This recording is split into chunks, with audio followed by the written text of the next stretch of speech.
I will deal with the front piece later, and now I will prepare the cup pieces. I place the neoprene and mesh pieces together.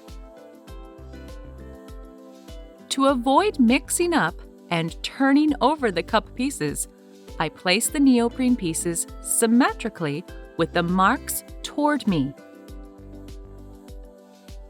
Arrange the lace pieces as the neoprene pieces.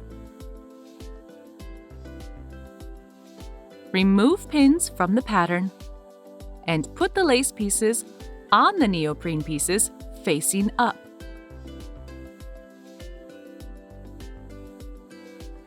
I secure the pieces with pins in a correct position.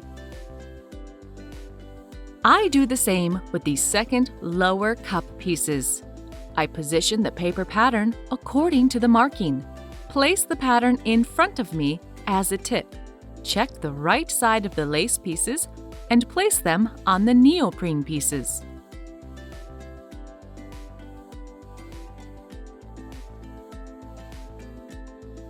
I make sure that the pieces are arranged correctly and pin them.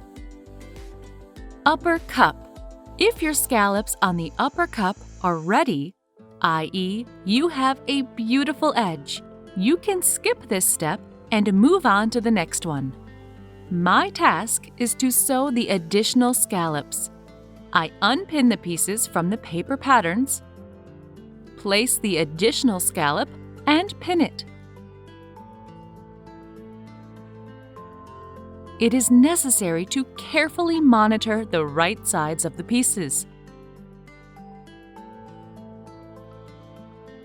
I do the same on the second piece to achieve the symmetry.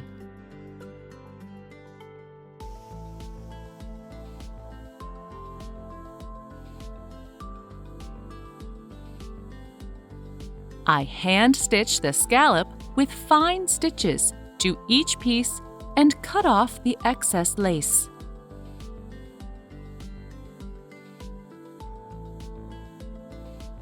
So, I add the scallops and trim their edge. I think it looks a lot better this way. I place the lace upper pieces over the neoprene pieces and pin them together.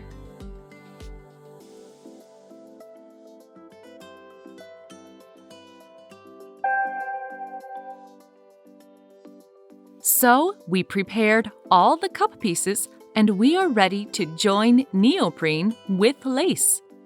First of all, we need to arrange them correctly and finally pin together.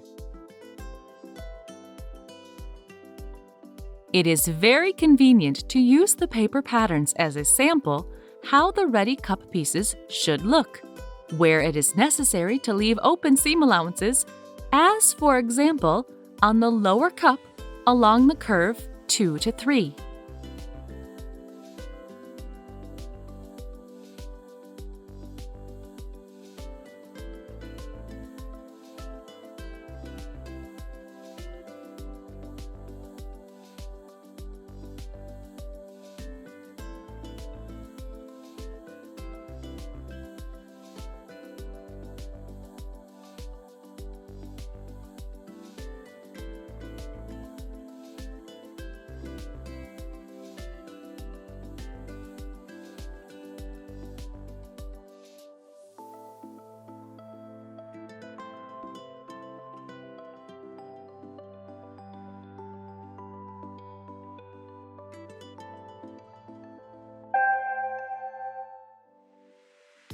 When the pieces are fully matched, I join lace and neoprene with hand stitches.